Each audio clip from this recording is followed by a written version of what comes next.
The University of Education, Winneba, has over the last few years been in the news for all the wrong reasons. Infighting among management and academic staff have significantly affected students and their academic work in many ways. As the dust begins to settle on the crisis there, how is the university putting itself together to provide the excellent tuition that it was noted for? Now in the studio today to help us come straight up to date with activities on campus, Ernest Azutiga, I hope I've said his name right. Ernest is a public relations officer at the University of Education, Winneba. How did I do with the name? Yeah, you did well. We thank God.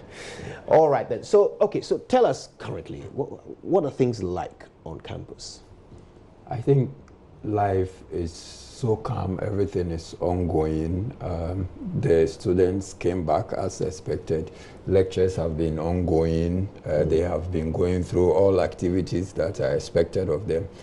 We recently had our congregation, the congregation that was for us with a bit of problem because at the time we wanted to have it, the tenure of the governing council had expired, so we had to postpone it, so we had a governing council. Fortunately, somewhere in September we had a governing council, and then we initiated processes. We graduated successfully more than 16,000 students, and so that's what excites us. But most importantly, during the graduation, we say it was very successful because we had the support of everybody that we were expecting to be on board. All our former principals and vice chancellors, save Professor Avoke, were available to throw their support behind the program. We had people from the clergy, notable among them is Archbishop Palmer Buckles was there. The traditional rulers, members of the community, they threw their support behind the whole celebration. Most importantly, because of how we were perceived to be divided and all that, the role of convocation in this particular ceremony was important, and anyone who was there would see how long the procession queue for convocation was so long, and the kind of interaction that was ongoing in the process of the procession was marvelous. I think that it was successful, so to say. Okay, so there's a current court case, is there not? As for the court cases, we have a few of them that are... Tell us about them and the status of a few of them that are pending. And I think that the most crucial ones have been cleared. On the 11th of November, there was a major decision on a challenge that was mounted by Dr. Kechre Duku as a lead person on behalf of Professor Avoke and a few others who were dismissed from the university.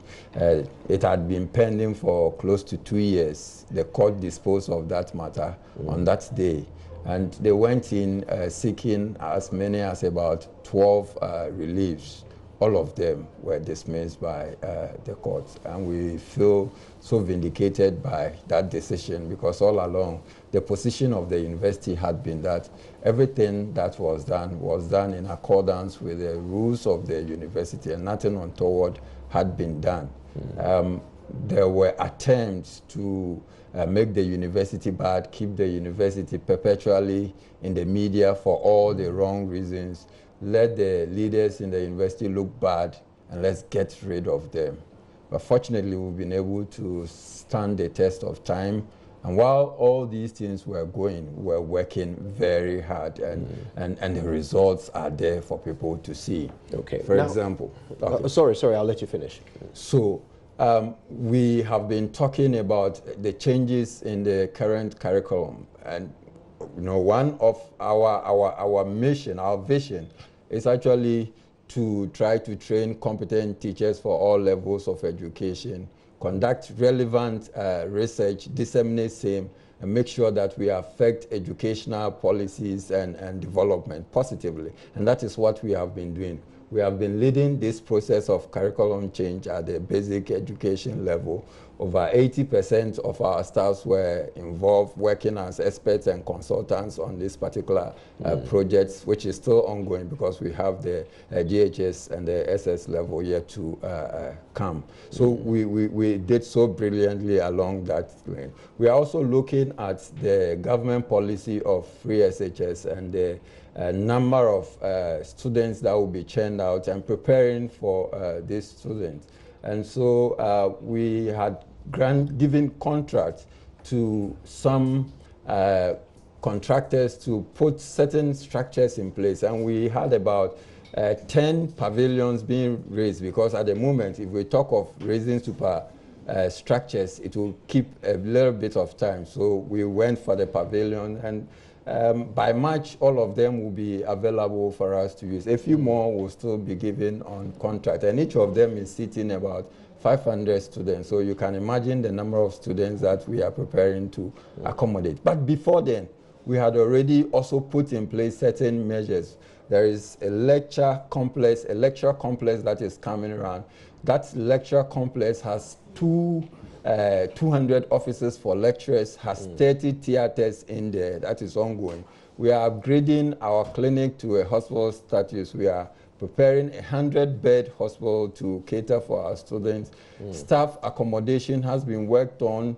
We recently opened a 10-unit, 5-story, 3-bedroom accommodation to accommodate staff. We are working on 3 sets of halls for our students. Each of them is 2,000 bed capacity. Okay.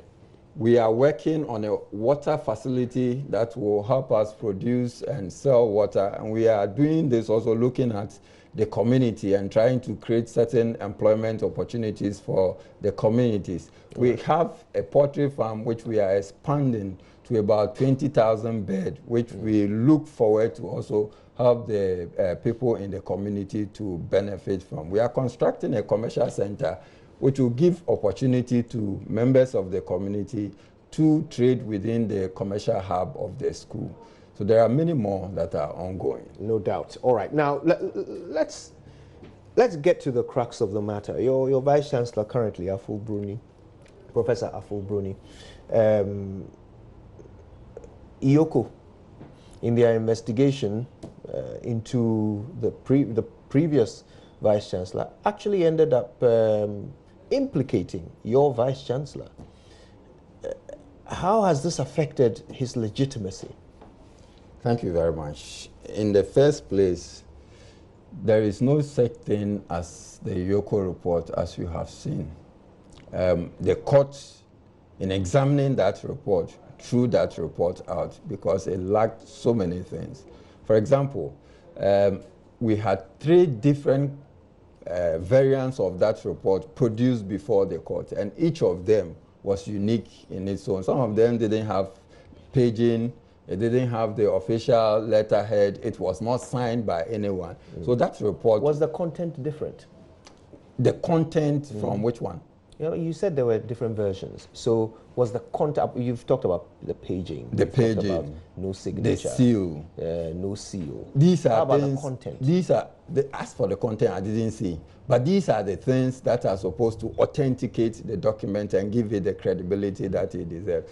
The court said that the report was not believable. We could not trust the report. So you mean they couldn't tell which version is the right one? Is that it? No. Or? If you say that you have a report and it's authentic and you are producing the report, you are producing it from the authentic source. I think that it should only be one version. It shouldn't be in different variants. And so on that grounds alone, it does not give or lend credibility to that particular report. But the one that you saw, which there is a claim that Aful-Bruni was indicted, I wonder if you read it. If you read it, there was no mention of Aful-Bruni. They talked about the fact that the Transport Management Committee failed in its duty to ensure that a particular policy was implemented. So it's the committee as a whole that was being discussed. And who heads the committee? The committee was headed by Afrobroni. Okay. But the issues involved were procurement issues, which is initiated from somewhere, not the committee in question. And the same report said that the transport officer, Mr. Andor, wrote to management to inform management about the issue. The question then is, what did management do about that particular issue that he brought to their attention? So are you suggesting that the committee had nothing to do with the procurement process? The committee had nothing to do with the procurement process. They played no role? No role at all. It cannot initiate any procurement process. So when Iyoko says they failed to see to the implementation of a certain policy, they are mistaken. They are mistaken. It is not the role of the committee to see to the... It is a misunderstanding of the processes at the university. So it is not the role of the committee to see to the implementation of that policy? Of the committee to initiate procurement processes. That's not what I'm asking. The committee... So Iyoko said the committee failed to ensure the implementation of a certain policy. I'm asking, is it the committee's responsibility to ensure the implementation of that policy?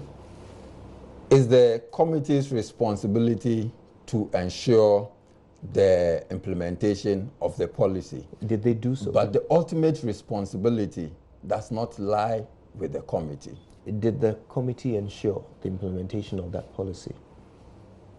You are inviting me into an area where I do not want to discuss now, because I said the report in question has been questioned, and the source has not So I don't want to rely on the report. I want to rely on you, who speaks for the university. So you can tell us, yes, did the committee fail to ensure the implementation of that policy? The committee did not fail in ensuring the implementation of that. So the policy was implemented? The policy was not implemented. And it is and as you have said to us, it is the role of the committee to ensure that it's implemented. So the question then would go to whether the committee played its role. Did the committee take any action towards ensuring that that policy was implemented? Well, the role is to ensure it, and it was not implemented. So who else would you like to blame? The committee can write and bring those things to the attention of the authorities. Now, there are people who would have to initiate and implement those things. The committee would write and draw attention and request that certain things should be done. If the people fail to do their job, that responsibility cannot be passed on to the committee. That's interesting. All right, let's speak about Alexander Afenyo-Markin, Member of Parliament for Efutu, who is all up in your business. He was the strongest proponent for the installation of the current Vice-Chancellor. Now he's changed his tune. Now he wants this Vice-Chancellor removed and he wants the old one brought in. And, I mean, first of all, in what capacity is he involved in the business of the university? When it comes to the administration of the university, there is nowhere the university recognizes the role of the MP. The MP at best can be someone who can influence certain things, but there is an extent to which he can influence the activities in the university, because the university is governed by statutes, is governed by other rules. Was this the position of the university when he was pushing for the installation of Professor Afrobroni? Yes, that was the position of the university. You thought that Mr. Afenyo-Markin was meddling in areas that he should not be meddling in? Yes, he was meddling in areas that he shouldn't have been meddling. Why are we only hearing this from you now? Why didn't we hear that then? Why didn't you speak against Mr. Afrobroni, Mr. Afenyo-Markin back then? Because at the time, whatever was ongoing, we heard that there was a private individual who had taken the university to court. The university prepared in the defense of his case, and by setting the fact-finding committee to gather the facts that will help the university defend the matter when the university appears in court. The university did that, went to court to defend the case. But in doing so, the university also saw certain things that were not right, for which reason the committee pointed out those things, and for which reason those people were invited before the disciplinary board for them to explain and acquit themselves before the disciplinary board, which so, unfortunately they failed to. To clarify, my question is, why did the university not complain about the involvement of Afenyomarkin when he was pushing for the installation? I think that the university had been complaining from day one. Did you ever say anything about the involvement of, you speak for the university, did you ever say anything on any platform about the involvement of Mr. Afenyomarkin in the university's business? Is it me in person or the university? You tell me if somebody else spoke for the university apart from you. The university spoke. Yeah, there were people who were speaking earlier, and they spoke against some of those actions. Who? Give me an example, one person. The people who spoke for the university at the time. At the time, I wasn't within the university system, but they spoke. All right. Yeah. Okay. I want to thank you very much for your time and bringing us all up to speed on what's happening on the University of Education Winneba campus. That's Ernest Azutiga. He speaks for the administration. He's the public relations officer for the university.